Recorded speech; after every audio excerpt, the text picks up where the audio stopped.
And I'll just like to show you how to make it. It's not very difficult. You'll need 2 sticks of unsalted butter at room temperature. And you can do this whole cookie by hand if you like. It's not very hard to beat if your ingredients are at room temperature, but they go very, very quickly too in the KitchenAid mixer or any electric mixer like this. That you'll smooth out with a paddle attachment to your mixer. Add 2 cups of all-purpose flour.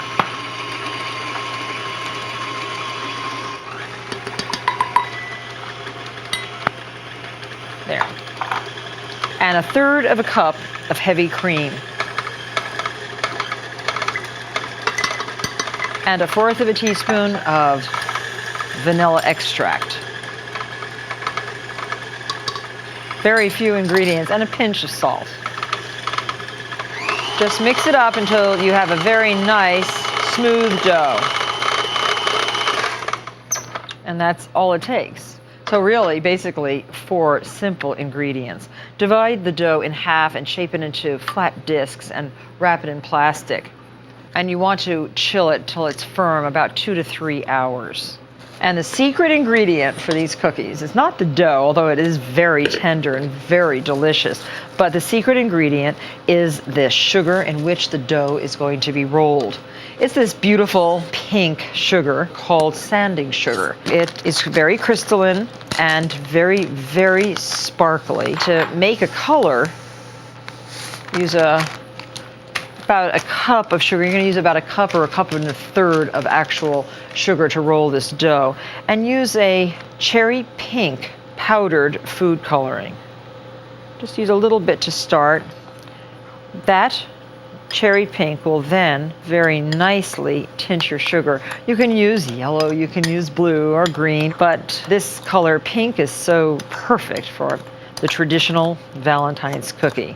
So that's as simple as it is to make your own tinted sugars. Also have a heart-shaped cookie cutter. Oh, this is about 1.5 inches across. And I have my baking sheet lined with the Silpat. Eliminates all buttering, all greasing the pans.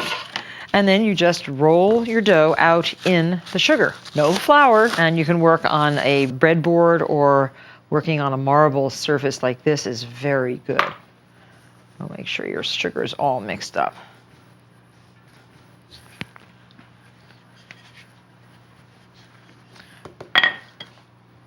And you can just sprinkle more sugar on your dough as you roll. You want a lot of the sugar to be embedded into the dough.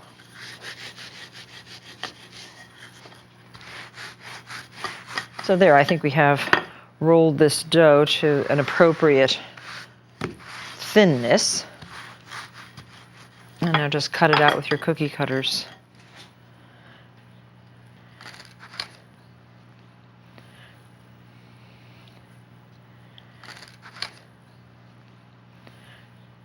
You can do the heart shapes also with a knife and a paper cutout of a heart if you like.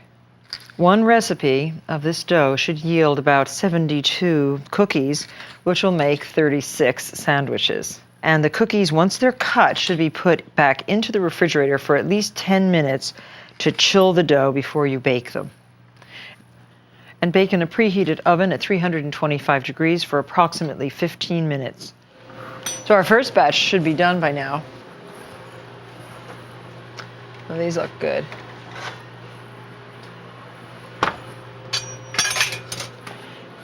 This is exactly the right color. Get them right off onto a rack. You can see the edges are just starting to color a little bit. And then we're going to sandwich the cooled cookies together. A lot of you probably haven't even tasted red currant jelly. It's one of my favorites, but it is rather difficult to find in the store. So if you're in a specialty gourmet store, look for red currant jelly. We've used this kind, Emily Ridley's, made in England. But here's what it looks like. It's such a great, great color. So fill now a pastry bag fitted with about a 1/4 inch tip. This is a number 11 tip.